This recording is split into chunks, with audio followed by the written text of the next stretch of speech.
출애굽기 3장은 여호와 하나님이 모세를 부르시는 이야기입니다. 바로의 왕궁에서 양육받으며 청혼의 꿈을 키웠고 그 꿈을 실현시킬 날을 기대하던 모세는 미디안 땅에서 양이나 치는 목자로 살게 됩니다. 세상 사람들의 눈에는 인생의 실패자로 보였을 것입니다. 1절을 보면 그날도 모세는 장인의 양떼를 치고 있습니다. 이날 모세는 양떼를 데리고 광야 서쪽으로 갔는데 하나님의 산 호렙에 이르렀다고 알려줍니다. 이 호렙산은 신의 산과 같은 장소입니다. 남대문을 숭례문이라고 부르는 것처럼 그 당시 산을 부르는 명칭이 달랐던 것 같습니다. 그런데 여호와의 사자가 떨기나무 가운데로부터 나오는 불꽃 안에 있었습니다. 모세가 멀리서 보니 나무에 불이 붙었는데 사라지지 않아서 이상하게 여겨 더 가까이 다가갔습니다. 그랬더니 하나님이 모세야, 모세야 라고 모세를 2번 불렀습니다. 모세가 놀랐는데 하나님은 가까이 오지 말라고 말씀하십니다.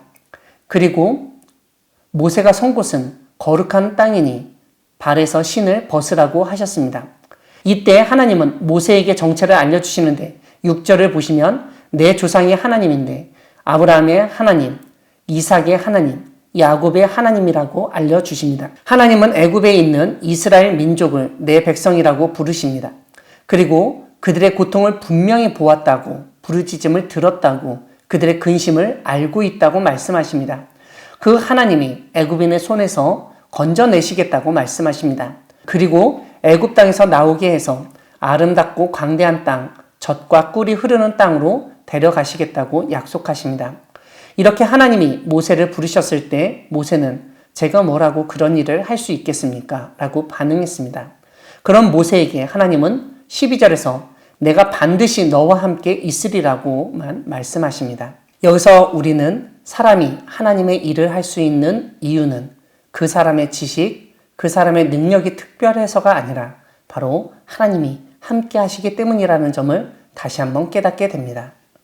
하나님의 부르심 가운데 모세는 애굽에 갔을 때 자신을 부르시고 일을 맡기신 하나님의 이름을 묻는다면 어떻게 답해야 하는지를 묻습니다.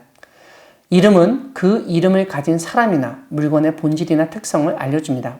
이런 점에서 하나님의 이름은 우리에게 무척이나 중요합니다. 14절에서 하나님은 스스로 있는 자라고 이름을 알려주십니다. 한글 성경 각주에 있듯 히브리어로 보면 단순히 나는 나다 는 의미를 가지고 있는 이 말은 하나님의 존재를 그대로 보여줍니다. 이것은 존재를 나타내는 히브리어 동사 하야를 사용한 반복 구문입니다. 히브리어로는 에흐에, 아세르, 에흐에입니다. 하나님은 이 구절로 하나님의 이름의 깊은 뜻까지 알려주셨습니다. 우주 만물 가운데 자기 스스로 존재하는 것은 하나도 없습니다. 다른 무엇인가에 의해서 존재하는 것입니다. 하지만 하나님은 다른 것 없이 홀로 스스로 존재하는 분이십니다. 그래서 하나님입니다.